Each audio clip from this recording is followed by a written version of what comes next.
Hello students, अमन maths channel पे आपका स्वागत है। तो आज हम करेंगे क्लास 10th का चैप्टर 5 अरिथमेटिक प्रोग्रेशन। ओके, उससे पहले मैं आप सभी से कहना चाहती हूँ कि अगर अभी तक आपने मेरे चैनल को सब्सक्राइब नहीं किया है तो प्लीज़ मेरे चैनल को सब्सक्राइब करें। तो देखिए, आज हम करेंगे अरिथमेटिक प्रोग्रेशन। इसके क्वेश्चन स्टार्ट करने से पहले आज हम जानेंगे कि अरिथमेटिक प्रोग्रेशन होती क्या है और इसमें हम कौन कौन से फॉर्मूले यूज़ करेंगे। ठीक है, तो आज है हमारा इंट्रोडक्शन पार्ट। तो देखिए, सबसे पहले अरिथमेटिक प्रोग्रेशन होती क्या है। ठीक है, it is a sequence of numbers such that the difference is constant। ठीक है, एक सीक्वेंस होता है नंबर्स का जिनका डिफरेंस क्या होना चाहिए, सेम होना चाहिए। ठीक है, अगर उनका डिफरेंस सेम होगा, डिफरेंस इज कांस्टेंट, देन वो हमारी अरिथमेटिक प्रोग्रेशन यानी कि एपी, जिसको हम शॉर्ट फॉर्म में एपी बोलते हैं, तो वो हमारी एपी होगी। और अगर उसका डिफरेंस कांस्टेंट नहीं होगा तो वो हमारी एपी नहीं होगी। ठीक है, इसमें एक पार्ट है सीक्वेंस। सीक्वेंस क्या होता है? It is a set of numbers arranged in a definite order. ठीक है, जैसे कि एक सेट होता है नंबर्स का जिनको हम एक अरेंज करते हैं एक ऑर्डर में, तो वो क्या होता है? हमारा सीक्वेंस। ऐसे ही हमें यहाँ पर वर्ड यूज़ किया था sequence. It is a sequence of numbers, कि कोई भी नंबर्स हैं जो अरेंज किए गए हैं एक ऑर्डर में, such that the difference is constant, कि जिनका डिफरेंस क्या होगा? कांस्टेंट होगा, तो वो क्या होगी? हमारी एपी होगी। ओके, जैसे एग्जांपल है 3, 6, 9, 12 अप टू 30। तो ये दिया गया है। यहाँ पर मान लीजिए इनके बीच का डिफरेंस क्या है? 6, 3 में प्लस किया 3 6, देन प्लस 3 9, प्लस 3 12। तो इनका डिफरेंस क्या आता है? 3 आता है, सेम आता है। इसका क्या डिफरेंस क्या है? कांस्टेंट है। तो ये क्या होगी? हमारी एपी। तो जो एपी होती है वो टू टाइप्स की होती है। जैसे फाइनाइट एपी हमारी क्या होती है? The AP has limited terms called finite AP, कि अगर हमें कोई एक एपी दी गई है जिसमें हमें लिमिटेड टर्म्स दी गई हो, जैसे कि ये दिया गया है 2, 4, 6, 8 अप टू 50। इन्होंने हमें सिर्फ 50 तक 50 तक लेने के लिए कहा है। ठीक है, तो वो क्या हो जाएगी? हमारी एपी फाइनाइट एपी हो जाएगी, क्योंकि वो हमसे 50 तक वो लिमिट उसकी क्या है? 50। ओके, देन सेकंड क्या है? इनफाइनाइट एपी क्या होती है? The AP has unlimited terms called infinite AP, जिसमें क्या होती हैं? अनलिमिटेड टर्म्स होती हैं। जैसे 80, 60, 40, 20, 0 अप टू सो ऑन। इसमें हम कहीं तक भी जिनका डिफरेंस सेम लेकर, ठीक है, कहीं तक भी ले सकते हैं। ये क्या हो जाएगी? अनलिमिटेड टर्म्स हो जाएंगी इसमें। तो वो क्या होती हैं? हमारी इनफाइनाइट एपी। नेक्स्ट हम देखेंगे कि जनरल फॉर्म क्या होती है एपी की।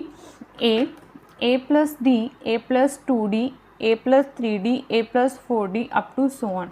इसमें ए क्या होता है? हमारी फर्स्ट टर्म होती है, और डी क्या होता है? हमारा कॉमन डिफरेंस होता है। जैसे कि हमें कोई भी क्वेश्चन दिया गया हो जिसमें हमें ए की वैल्यू दी गई हो और डी की वैल्यू दी गई हो, ठीक है, और उसी के अकॉर्डिंग, ए और डी की वैल्यू के अकॉर्डिंग हमें ए पी फाइंड करनी है। तो हम किस अकॉर्डिंग फाइंड करेंगे? यहाँ पर ए और डी की वैल्यू पुट करके। जैसे कि देखिए एग्जाम्पल करके आपको इजी पता चल जाएगा। जैसे मान लीजिए ए हमने ले लिया 4 और डी हमने ले लिया 2। ओके, फर्स्ट टर्म हमारी क्या होगी? ए, एंड हमने डिफरेंस उनका क्या ले लिया? डी। तो हम पहले ए फाइंड करेंगे। ए हमारी होगी 4 और A2 ये हमारी होगी ए, ठीक है, A1 ये होगी A2, ये होगी A3, A4 and A5। Okay. A2 find करेंगे, वो हमारी क्या आ जाएगी, A प्लस डी होती है। A कितना है 4 प्लस 2 इक्वल्स टू 6। और A3 क्या आ गया, A प्लस 2D। ओके, यहाँ पर वैल्यू पुट की, A की वैल्यू 4 प्लस 2, D की वैल्यू क्या है 2 इक्वल्स टू कितना आ गया हमारा 4 प्लस 2 2 द 4 इक्वल्स टू 8। ऐसे ही A4 हमारा आ गया A plus 3D equals to 4 plus 3 into 2 equals to आ गया 4 plus 3 2 the 6 equals to 10। Then A5 वो आ गया A प्लस 4D, वो हमारा क्या आ गया, A की वैल्यू 4 प्लस 4, D की वैल्यू कितनी है 2, तो वो आ गया हमारा 4 प्लस 4 2 द 8, वो आ गया हमारा 12। तो इससे हमारी AP क्या बनी 4 6 8 10 12 अप टू सो ऑन। ठीक है, तो इसी अकॉर्डिंग हम क्या करेंगे, AP हम फाइंड कर सकते हैं कि हमारी AP कौन सी है, अगर हमें A और D दोनों की वैल्यू दी गई हो। ओके, नेक्स्ट हम देखेंगे कि हम इनमें कॉमन डिफरेंस कैसे फाइंड करेंगे। ठीक है, कॉमन डिफरेंस,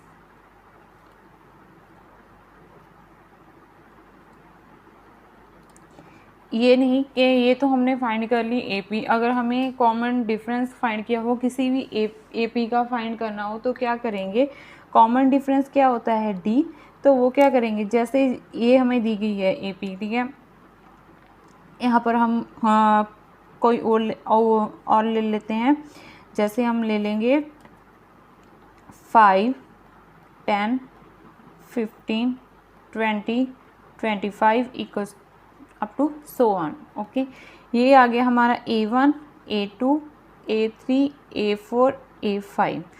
तो डिफरेंस फाइंड करने का क्या होता है कि हमें क्या करनी है, जो A2 है उसमें से जो भी टर्म होगी उसमें हमें आगे वाली टर्म माइनस करनी है। ठीक है, जैसे पहले फॉर्म फाइंड करेंगे A2 माइनस A1, ठीक है, फिर A3 minus A2 A4 minus A3 A5 minus A4। A2 minus A1 किया आ गया 10 minus 5 equals to 5। Then A3 minus A2 वो फाइंड किया आ गया, A3 कितना है 15 माइनस 10 आ गया हमारा 5। A4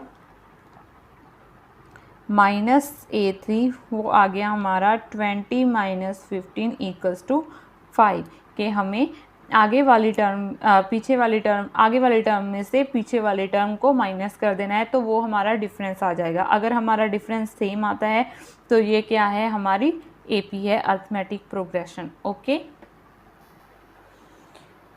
आगे देखिए, आगे आ गया find the number of term. अगर हमें कोई भी AP दी गई हो और उसमें हमने फाइंड करना हो कि उसमें कितनी नंबर ऑफ टर्म्स हैं, ठीक है, तो वो हम कैसे फाइंड करेंगे, तो फाइंड द nth टर्म।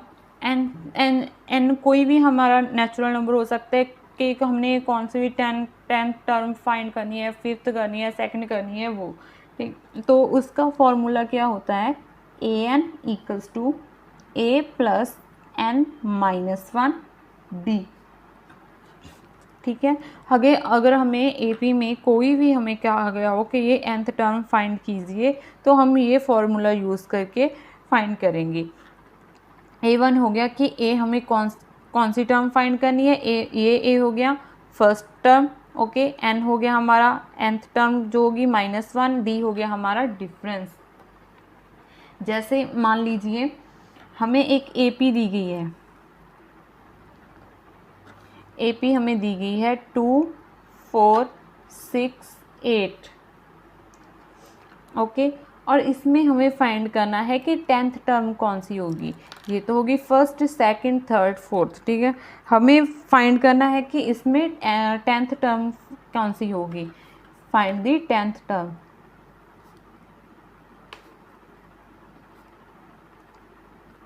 तो हम कैसे फाइंड करेंगे, ये फॉर्मूला यूज़ करके।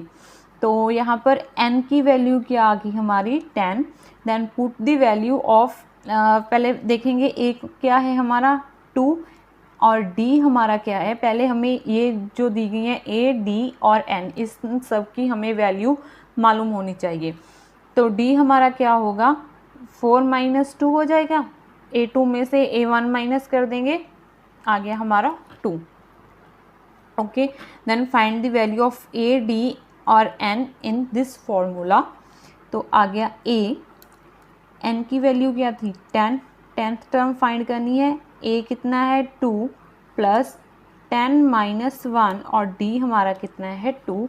तो आ गया हमारा A 10 equals to 2 plus 10 - 1 9 into 2, A 10 equals to 2 plus 18 और ए 10 की वैल्यू हमारी आ गई 20। इस AP में जो 10th टर्म होगी वो कौन सी होगी 20।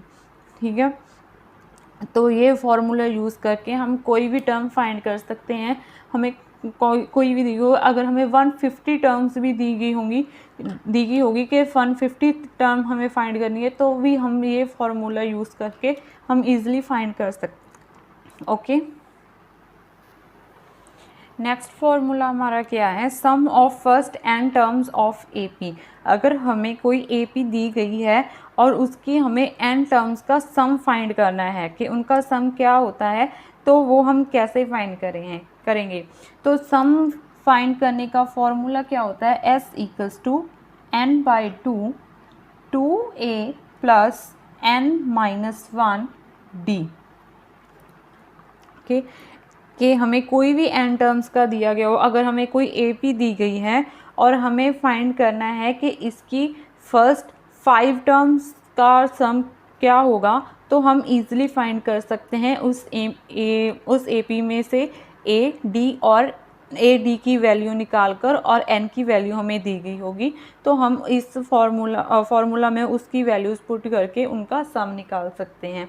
जैसे एग्जांपल देखिए, अगर हमें AP दी गई हो 4 7 10 13 16 up to so on. Okay, हमें इनकी 10th टर्म इनकी फर्स्ट 10 टर्म का सम फाइंड करना है। तो n इक्वल्स टू क्या हो जाएगा 10। ओके, तो A इक्वल्स टू हमारा क्या है 4 और D इक्वल्स टू क्या आ जाएगा 7 - 4 equals to 3. Then put the value of A, D or N in this formula. S equals to 10/2 A की वैल्यू 4 प्लस 10 - 1 D की वैल्यू 3। ओके, देन इस A कट हो गया, 2 1 द 2 2 5 द 10, तो आ गया हमारा 5 4 2 द 8 प्लस 9 10 - 1 9 इंटू 3 आ गया 5 8 प्लस 27 9 3 द 27 आ गया 5 इंटू 27 में 8 प्लस किया 35, तो ये क्या आ जाएगा हमारा 5 5 द 25 2 कैरी 5 3 द 15 15 16 17। तो हमारी फर्स्ट n टर्म इस AP में फर्स्ट 10 टर्म्स का सम कितना आता है 175। ऐसे ही हमें इसमें एक और फॉर्मूला होता है जिसमें हमें लास्ट टर्म दी गई है और हमें लास्ट टर्म तक का सम फाइंड करना होता है। वो होता है S equals to n/2 A plus L। Okay, जैसे हमें दिया गया हो कि इसकी लास्ट टर्म के अकॉर्डिंग, इसमें तो ये था कि अप टू सो ऑन था। अगर हमें यहाँ पर कोई भी दिया गया हो, जैसे यही AP ले लेते हैं, जैसे AP हमें दी गई है 4 7 10 13 अप टू 31, ठीक है, और इसका हमें सम फाइंड करना है लास्ट टर्म के अकॉर्डिंग। तो ये क्या हो जाएगी हमारी L मीन्स लास्ट टर्म, उसी के अकॉर्डिंग आ गया। A हमारा क्या आ गया 4, D हमारा आ गया 7 - 4 इक्वल्स टू 3 और L हमारा आ गया 31। Then put the value of A, D, L और N in this formula. X equals to आ गया 10/2,